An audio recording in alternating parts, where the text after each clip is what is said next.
होता है, क्योंकि ये किसी स्पेसिफिक के बारे में बताता है जिसे पहले से ही जानते हैं।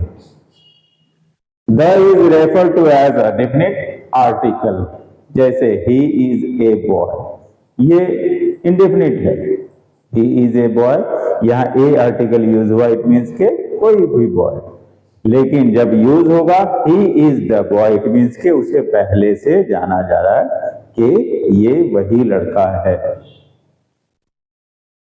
सबसे पहले the is use to show the whole group, पूरे ग्रुप को अगर शो करना है तो उस पूरे ग्रुप के लिए द का यूज हो जाता है। जैसे द काउ गिव्स मिल्क, यहां पर काउ के लिए यूज किया गया है, प्लूरल फॉर्म नहीं है, लेकिन द आर्टिकल यूज किया, इसका मतलब पूरे ग्रुप को बता रहा है कि गिव्स मिल्क।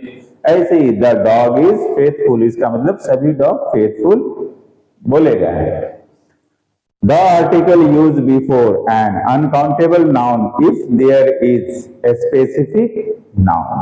Uncountable noun के साथ the का यूज तब करते हैं जब वो स्पेसिफिक नाउन हो। जैसे the water of this well is very cold, यहाँ पर वाटर है तो अनकाउंटेबल, लेकिन इससे पहले द का यूज हुआ है। आमतौर पे आर्टिकल का यूज हम अनकाउंटेबल में नहीं करते हैं, लेकिन यहाँ इसको स्पेसिफिक बनाया गया है, इसलिए the water of this well is very cold, the का यूज हुआ है।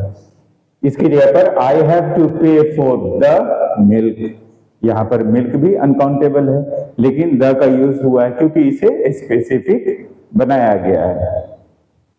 The is used when noun is already used in previous sentence. अगर इस सेंटेंस से पहले के सेंटेंस में नाउन का यूज हो चुका है, अब फिर उसकी बात की जा रही है, तब ऐसे में द आर्टिकल यूज होगा। I saw a boy, यहाँ पर पहली बार यूज हो रहा है इसलिए ए आर्टिकल यूज हुआ है, लेकिन अब दूसरे सेंटेंस में ये यूज होने वाला है क्योंकि यहां ऑलरेडी यूज हुआ है, तो अब जो आएगा वो द आर्टिकल के साथ आएगा। The boy was beating.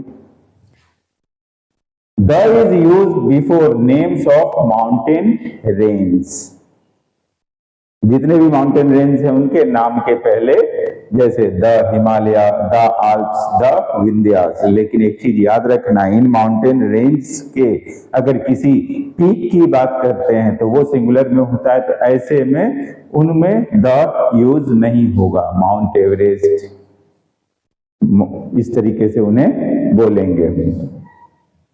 The is used before name of island groups, the Andaman, the